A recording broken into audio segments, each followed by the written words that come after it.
So, Nick Kristof, a left-wing columnist on Knucklehead Row at the New York Times, a former newspaper, wrote this column over the weekend. He said he's only going to do this once because he knows people hate it because everything's so terrible. Everything is awful. Oh my gosh, Donald Trump, everything's nightmare. I know you want him to be hysterical. But he just pointed out, pardon me, that 2017 was the greatest year in human history. And this is true. It is absolutely true. Here's what, let me read what Kristof says. Every day, the number of people around the world living in extreme poverty, which is less than about $2 a day, goes down by 217,000 people, according to calculations by Max Roser, an Oxford University economist who runs a website called Our World in Data.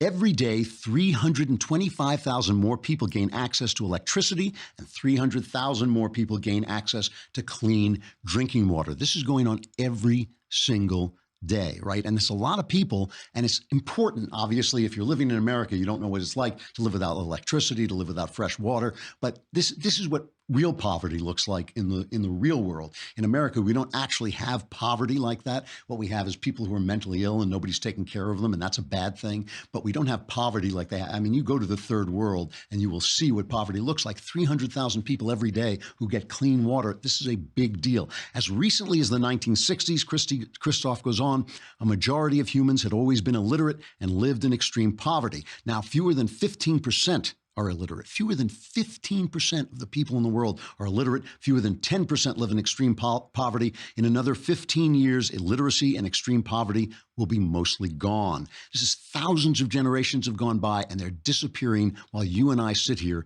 complaining about Harvey Weinstein. This is what's happening in real world. Just since 1990, the lives of more than 100 million children have been saved by vaccinations, diarrhea treatment, breastfeeding promotions, and other simple steps.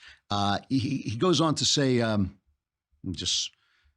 it has become the thing that's incredible is it used to be that people got killed by the hordes sweeping through and killing you, and you got killed because you starved to death. Now, I mean, in America, you're more likely to die from being fat than you are to die from being too thin. And that's an amazing, amazing thing.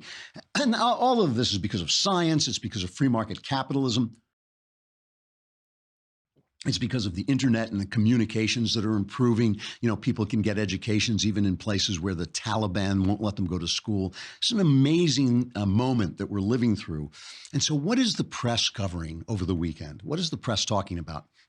Because it raises questions. If there's actually no bad news in America, and of course there's always bad news, there's a crime that's taking place, or in JFK in the airport in New York, the bad weather has everybody delayed, and there's always some kind of bad news. But I'm talking about endemic, institutionalized bad news. If there's no bad news, if we are actually making America great again, then the question then becomes, what's our greatness for? That's what we should be talking about. What do we do now? What do we do if we're free? What do we do if we're rich? What do we do if things are okay? What do we do? Well, we watch the Golden Globes and everybody complains. Or Michael Wolff, this very, very absurd journalist, writes a book about Donald Trump. And we spend the weekend talking about whether Donald Trump is fit for office on the basis of a book that everybody acknowledges is absurd. So, I mean, for this guy, Michael Wolff, he obviously thinks he's a very important guy. He feels that he is unleashing this attack on the White House. And here he is unleashing that attack. Fire the laser!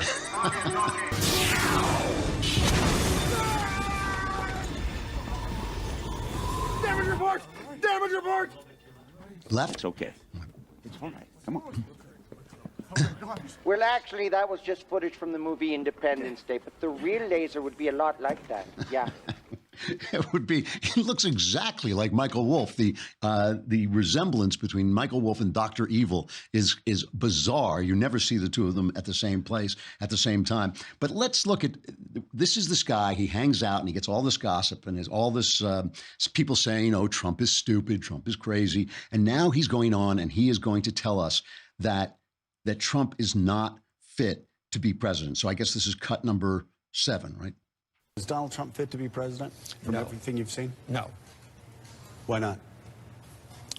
Read the book. Yeah, I mean, that's essentially what the story of the book is. But in brief, because you want to know, because he's only interested in, not only is he only interested in just himself, he's just interested in his immediate gratification in this moment. So, there is nothing beyond that. Temperamentally aside, is he mentally fit to be president of the United States? You know, based on everything that you've heard from people who work So with you him feel day like, in you and know, day when out. you're talking to someone, you're like, I'm concerned about this person. I think this person is mentally ill. Do you have concerns?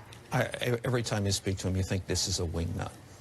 Okay, so is Trump mentally fit to be president? No. Here's cut number 9, being asked the same question the next day. I did not say he's mentally unstable. I would not be qualified to do this. I'd say I have merely described, and mostly not my impressions, the impressions of other people, of the people he deals with on a daily basis. But the president denies he ever spoke with you for this book at all.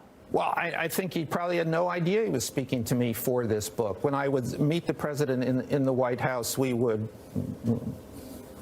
chat as though we were friends, and that was but that's not an interview to greet someone and say hello. I mean, that's not a journalistic exercise. Okay, so that's who this guy is, right? He's got a bunch of quotes. Some people say they never said the quotes. Obviously, a lot of it comes from Steve Bannon, who also was the source on another book called The Devil's Bargain, where it was how dumb Donald Trump is, but Steve Bannon pulled him together. And now Bannon is kind of in the, in the outhouse. He's in the doghouse, trying to apologize, but not really apologizing. He's done. He's finished. He not only was the guy silly enough, Bannon, incompetent enough to lose Alabama by backing a guy who couldn't win, a Republican who couldn't win in all Republican Alabama, but he was so politically unaware that he thought he could maintain his powerful stance while alienating his one friend, the one thing that gave him power, which was the friendship of Donald Trump. Now, but this is that's not the important thing. The important thing I want to deal with is reality versus fantasy, the reality of the world we're living in, which is getting continually better. Things are getting better in America, particularly.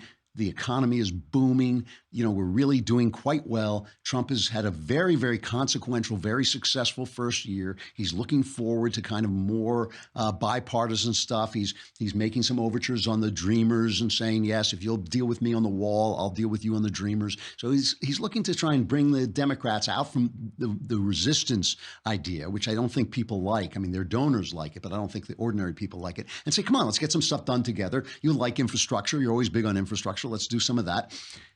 That's what's really happening. But now we're talking about this book, and I want to show you Maggie Haberman. Now, and we'll get to the Jake Tapper disaster of an interview in a minute. But Maggie Haberman is a woman who we know is a Clinton operative. The Clinton campaign said in the emails that were exposed by WikiLeaks, they said, anytime we want to place a good story, we know we can go to Maggie Haberman. I guess she was at Politico at the time. We know we can go to Maggie Haberman. She will reliably place our stories for us. So we know she's a Clinton operative. So the New York Times, a former newspaper, hired her to cover the White House. That's who the New York Times is, right? They relentlessly search for truth, as they say. So here is Maggie Haberman's comment on this book. Listen carefully to what she says. I believe parts of it, and then there are other parts that are factually wrong. I mean, the thing about Michael Wolff and his style, which apparently nobody in the White House appears to have done a cursory Google search on him and what his MO is, but he believes he deals in larger truths and narratives. So he creates a narrative that is notionally true, conceptually true. The details are often wrong, and I can see several places in the book that are wrong. Such as? I mean, do you have any examples? So, for instance, I mean, he inaccurately describes a report in the New York Times. He inaccurately characterizes a couple of incidents that took place early on in the administration. He gets basic details wrong. He inaccurately reported that we reported the substance of the dossier? Correct. He described in the book Rupert Murdoch's quote, an expletive idiot about Trump, and then in his own column a day later it was expletive moron. So see, that's sloppy. Right. The stuff about the CNN dossier, that is public knowledge. The CNN didn't publish the dossier. He says they did. That's one fact check away from getting it right, but he doesn't do it. He doesn't do it, and he also doesn't care. I mean, Michael Wolff and Donald Trump are not dissimilar people, right? I mean, there is a reason they knew each other before the president became the president. Wolff privately refers to him as Donald, not Trump or the president, and so forth. And so there is some kind of a similar style there. So it's Trump's fault that this guy's lying about him. He's like, this guy's a liar, just like Donald Trump. You know, this is Maggie Haberman, Clinton operative, working for the New York Times under the guise of being a good reporter, and she talks to Trump all the time. He does sit down and talk to her. He obviously likes her. So it's notionally true. It's a larger narrative. And we've heard this a lot from the press recently, right? Remember Dan Rather, it's fake but accurate. The documents he had on George W. Bush, well, they were fake, but the story was true. And then we had Newsweek editor Evan Thomas, which was my favorite quote, was the rape case. What's the name of the college? Oh, yeah, it's just slipped my mind. But obviously, this is a completely phony rape case. And Evan Thomas said, well, we got the facts wrong, but we got the narrative right. Now, this is something I know about because this is called writing fiction. I mean, I do this all the time. I write a story. It's completely untrue. You guys were good enough to turn up for the 11th episode of Another Kingdom over the weekend. We brought out the 11th episode on Friday. We've got 2 episodes left. People are really enjoying this. It's fiction. It's about dragons and ogres and conspiracies and all this stuff. But I hope that there is a greater truth in there. That's called fiction. News is where you assemble the facts and you let time develop the narrative. You let time draw the narrative out of the facts. That's how news works. That's how history works. These guys have got these two confused. And so